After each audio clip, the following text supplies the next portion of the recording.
Mtazamaji wa Top Town Media, karibu tena katika kipindi hiki cha kiburudani ambapo tunakutana na wanaburudani wote ambao wanatujuza habari zao za kiburudani katika harakati za kimaisha kwa ujumla. Naitwa Mzee wa Tatu na hii ni Top Town Media. Nyuma kamera niko naye Kevo Mnyama, lakini siku leo tuko naye MC Monly. Yo. Habari yako? Bwana Mungu mwema sana. Kama kawaida. Niko poa. Inakuwaje lakini? Kama hivi. Okay. Okay. Utupe kwa kifupi sana harakati zako zilikuwaje ukajikuta umedondokea kwenye UMC? Kuwa MC, Yeah. nadhani kumetokana na mimi kuwa redioni. Okay. Yeah. Lakini kabla ya kuwa redioni mimi nishafanya UMC. Nadhani harakati zilianza tangu nikiwa sekondari. Yeah. Mimi nimesoma sekondari moja Makambako huko. Okay. Wakati ule wa shughuli za shuleni, kwa mfano TYSS, UKWATA, unakuta unachaguliwa kuongoza pale. Okay. Lakini sio hiyo tu, unakuta labda kuna kipindi cha disco zile za shuleni, unapewa mic ushike, umeelewa? Yeah. Kwa hharakati zilianzia kule. Baada ya kumaliza form 4 niliacha kidogo kwa sababu ya shughuli za kusoma. Nikasoma, lakini baadaye nikaona mbona kile kitu kama nakiweza kukifanya vile. Yeah. Nikaanza kufanya saki bushi. Unajua mimi nimezaliwa bushi. Yeah. Kwa hiyo baada ya kufanya bushi ile, baadaye nikaenda chuo kwa ajili ya kusoma.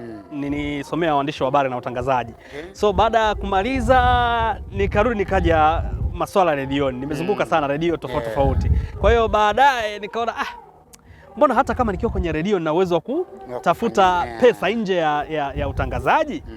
Ndo baadaye nikaona hapa kumbe ni kuanza kufocus. Okay. Nikaanza kufocus na redio, huku na focus pia na utangazaji. Kwa hiyo kiufupi, harakati za kuwa MC niseme zimechagizwa sana na masuala ya redio kwa sababu ndo kitu ambacho mimi nilikuwa passion kufanya. Yeah. Ikaweje sasa ukaacha utangazaji ukaweka pembeni ukaingia kwenye UMC official? Yeah. Ni kana kwamba uliona labda kule akalipi fresh, maslahi hayakai au yanakubana kufanya UMC? Siwezi kusema kwamba kulikuwa hakulipi, hapana. Lakini jibu lako la mwisho ile uliloongea mwishoni kwamba kubanwa muda, inaweza kaa sababu. Unajua kwenye maisha wanasema unaweza ukachagua kimoja. Chagua kimoja ambacho unaweza ukaenda nacho. Wanasema mshika mawili kwa wakati mmoja mponyoka. Kwa hiyo mimi niliamini kama ningeendelea kufanya kazi redioni, halafu nikawa MC, basi kuna sehemu ningezembea kufanya. Kwa mfano tu, unapopata shughuli za UMC unatolea mfano umepata rulewa. Mimi si kwamba inabidi kuna wakati mwingine uende siku moja kabla, siku yenyewe, siku ya kurudi, maana unapoteza siku 2 au 3. Yeah. Alafu unafanya kazi redioni. Mwajiri wako hawezi kukuamini na kukubali ufanye kitu cha aina hiyo. Kwa hiyo nikaamua kuchagua kimoja tu kwamba bana, mimi nahitaji nifanye UMC kwa sababu UMC na uweza, na pia unaweza kunipa muda mwingine wa kufanya shughuli nyingine tofauti na redio, kwamba kama redioni ni asubuhi inabidi niende redioni kila siku asubuhi, nikafanye vipindi nirudi. Kwa hiyo kwangu mimi ilikuwa inanibana. Kaona uingie moja kwa moja kwenye UMC. Na ilikuwa inanibana kwa sababu gani? Mimi nilikuwa na vipindi viwili kwa siku. Okay. Nilikuwa na kipindi cha michezo saa 4 hadi saa 7, lakini pia nilikuwa na kipindi cha michezo saa 2 hadi saa 3 usiku. Tunatolea mfano. Nafanya kipindi cha michezo saa 4 hadi saa 7. Sherehe nyingi vijijini zinaanza saa 7. Mimi nimepewa oda ya kwenda kijijini, kwa mfano Lupembe. Redioni namaliza kipindi saa 7. Sherehe Lupembe inaanza saa 7. Nishakosa, si ndio? Yeah. Tunaenda usiku. Sherehe nyingi za usiku zinaanza saa 1 ya usiku. Yeah. Mimi saa 2 na kipindi hadi saa 3. Saa 3 ndo muda wenyewe uliochanganya kwenye sherehe. Kwa hiyo nikaona bora nichague kitu kimoja ambacho naweza kukifanya perfect. Nikachagua hiyo. Muda kuugawanya na kuna feli. Ilikuwa ni ngumu sana. Okay. Tuko 2026. Yeah. Msimu wa kiburudani ndo huu hapa unaanza. Yes. Bwana vipi wewe umejiandaje kwa msimu huu hapa? 2026 mimi nimejipanga sana. Kikubwa ni afya na kudra za Mwenyezi Mungu. Unajua ukiwa na afya na Mungu akikujalia uendelee kuwa na uhai, mengi yanawezekana. Hivyo ndo mimi nimevitanguliza sana kwamba ni afya pamoja na kudra za Mwenyezi Mungu. 2026 hii natamani kufanya kazi sehemu nyingi ambazo pengine sikuwahi fika kufanya kazi. Kwa hiyo mimi nachukulia kama ni nafasi nyingine. Kwa hiyo kwa wale watu ambao walifanya kazi na mimi 2025 na kurudi na miaka kadhaa, basi watarajie vitu vipya sana kwa mwaka 2026. Kwa hiyo nimejipanga sana kuhakikisha nawapa vile vitu ambavyo wao walitarajia kuvipata. Hususan sherehe zangu mimi nimetarget ziwe za burudani zaidi. Naamini wana Njombe wanapenda kucheza. Sio kucheza tu. Njombe ni moja ya mikoa ambayo ina baridi sana. Kwa hiyo ukiwa kwenye sherehe ikipoa, niamini mimi, yani MC usipokuwa na vibe wageni waalikwa wanapoa, kwa sababu akikaa kidogo tu baridi inampiga, tofauti na sehemu yenye joto. Kwa hiyo Njombe wanataka sherehe zenye vibe, na mimi ndio MC wa vibe Njombe Tanzania. Unaelewa bwana? Yes, kwa hiyo nimejipanga sana kuhakikisha wateja wangu, wadau wangu wana Njombe na nje ya Njombe wanapata vibe la kutosha, hususan ukiwa kwenye sherehe. Okay, hebu turudi nyuma kidogo kwamba kwa mwaka 2025 sherehe gani ambayo unaikumbuka ambayo ilikuwa vibe zaidi kuliko zote, ambaye hiyo unaamini kama kuuza jina si pale brandi uliongeza kitu kidogo kwenye brandi yako?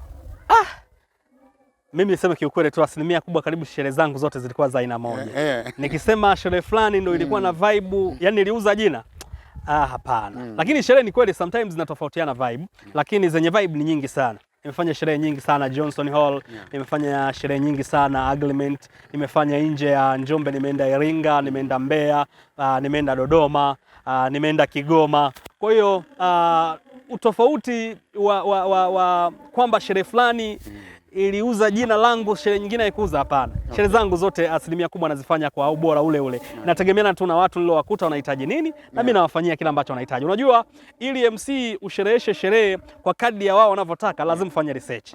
Research inaingia kwenye mkoa husika au eneo husika ambalo sherehe ipo, lakini unafanya research kwamba aina ya watu waliotoa michango ya kadi ni watu wa rika gani, watu wenye proto gani, kama ni protocol za kidini au protocol za kiserikali au protocol pia sometimes za kijamii tu, kwamba ile jamii haihitaji vitu fulani. Kwa hiyo ukifanya research kwenye hivyo vitu, niamini mimi, lazima sherehe yako iweze kubamba. Asante. Bwana, tunaamini kila kazi inakuwa na changamoto. Changamoto gani zilikupata 2025 na hautamani kabisa zijirudie kwenye mwaka 2026 kwenye upande wa majukumu yako ya kazi? Changamoto.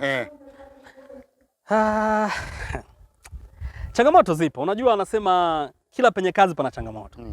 Changamoto ya kwanza ambayo mimi nilikutana naye ni kama kikwazo vile. Niliwahi kukutana na changamoto, sijajua kama familia ilimtuma au haikumtuma, mimi sijui.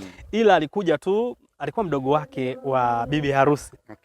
Alikuja kuniambia, sitaki usogee kwa maharusi upige nao picha. Sitaki usogee kwa maharusi upige nao picha. So sijui kama alitumwa. Unajua sometimes mtu anaweza kama mwakilishi au ilikuwa interesting video za peke yake mwenyewe, mimi sijui, lakini aliniambia hivyo. Mimi nikafanya sherehe yangu, na uzuri nilipiga nao picha kama kawaida, haikutokea chochote na mambo mengine yalienda. Kwa hiyo nadhani ilikuwa changamoto ya kwanza. Lakini changamoto ya pili, mimi niwaipata kazi mwaka 2025, lakini hizi changamoto kama zinajirudia kila mwaka. Niwaipata kazi. So maisha bwana, unajua upambanaji. Watu wakaambia, bwana, hatutaki MC awe mwanli. MC usimpe familia. MC tunaomba asiwe mwanli, awe MC mtu mwingine. Shida nini? Nilivyofuatilia ni issue ya mkono mmoja. Kwamba mimi siwezi kufanya sherehe yao ni kama naingiza mikosi kwenye familia yao. Bajeti huwa inagoma. Bajeti inaweza kagoma, ni kawaida kwenye maisha. Huwezi kuwa na 100 kila siku. Kuna siku itakuwa 50, siku nyingine 40, siku nyingine 70, umeelewa? Kwa hiyo kama bajeti imegoma, sijui watatumia utaratibu gani, lakini utaratibu wa BASATA umesema ile tukio lazima aendeshe MC ambaye ana kibali. Umeelewa bwana? Kwa hiyo siwezi kulisemea sana, labda ili swali angelijibu mtu wa utamaduni labda. Vipi kwenye zile tafsiri zetu za kijijini, yani nyumbani tu, sio za ukumbini, nyumbani tu, kuja kuletwa posa nani mwanamwali pale au vipi, naye lazima pia MC awe amesajiliwa au zile za kifamilia tu? Lakini si inakusanya watu. Inapokusanya watu wa aina tofauti tofauti, sheria inasema lazima MC amelipa nani? Asante. Amelipa kodi. Kwa hili tutajaribu kuonana na afisa utamaduni. Yupo Manga pale. Clemens Manga yupo, atalijibu hili.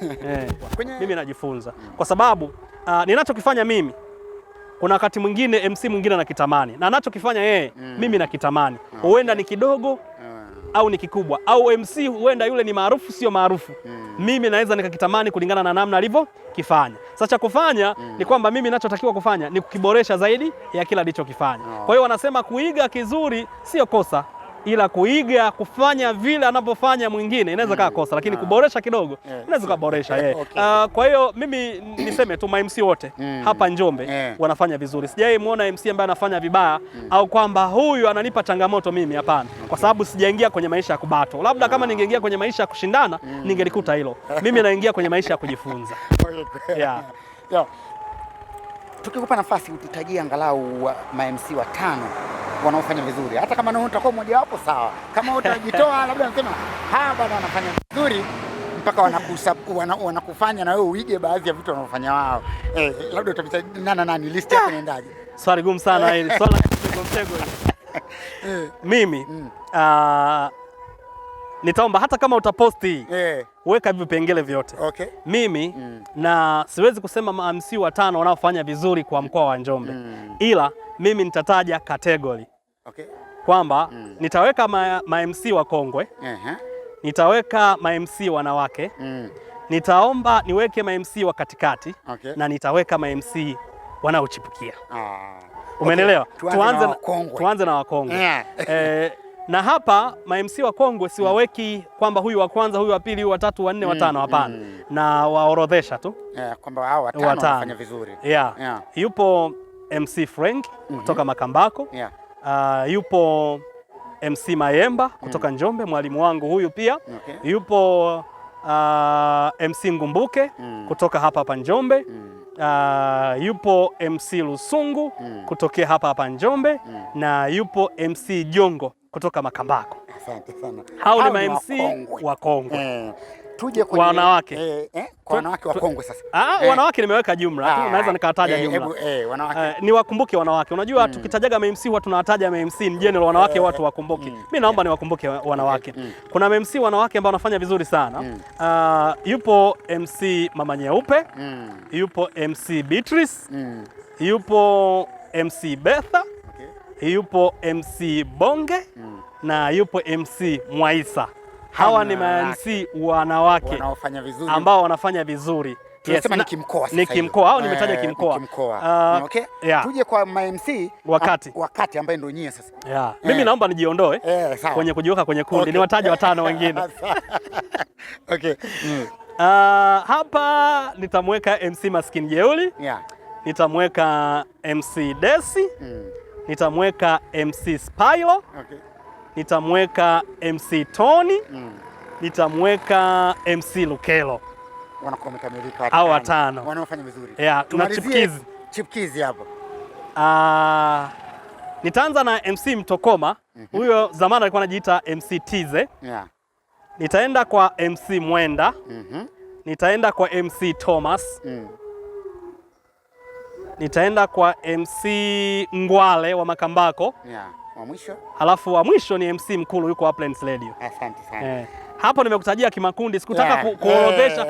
Nikisema niwachague hapa inaweza kaa nani sana, lakini nimeona niwaweke kimakundi. Asante. Neno la mwisho kwa wadau wako, wateja wako na wote wanaopenda burudani hususan kutoka kwako Monly. Jamani, wateja wangu wa MC Monly wanaopenda vibe. Wewe kama unahitaji sherehe yako iwe na vibe, njoo tufanye kazi. Kama unahitaji sherehe iwe na vibe la kutosha watu wafurahi, njoo kwa MC Monly. Mimi pia na uwezo wa kubadilisha sherehe ambayo unaamini hii haitakuwa na vibe. Mimi nikaipeleka kwenye vibe. Kwa hiyo kwa wale wateja wangu ambao wameona kabisa hii sherehe ina watu wamepoa, anahitaji bwana hiyo siku iwe na amsha, njoo kwangu tufanye kazi. Naamini wataenjoy vizuri zaidi. Lakini zaidi ya yote niwakaribishe kuendelea kuweka oda kwa MC Monly. Mimi unaweza kuweka oda kwenye mitandao yangu ya kijamii kupitia Facebook, Instagram na hata TikTok. Huko kote ukiandika MC Monly unapata kuona kazi zangu nyingi sana ambazo nazifanya. Na mimi niko na kauli yangu moja tu, kauli mbiu ambayo naitembea nayo. Mimi MC Monly, MC wa vibe, humu tu. Bwana mimi nikushukuru sana MC Monly. Nashukuru sana.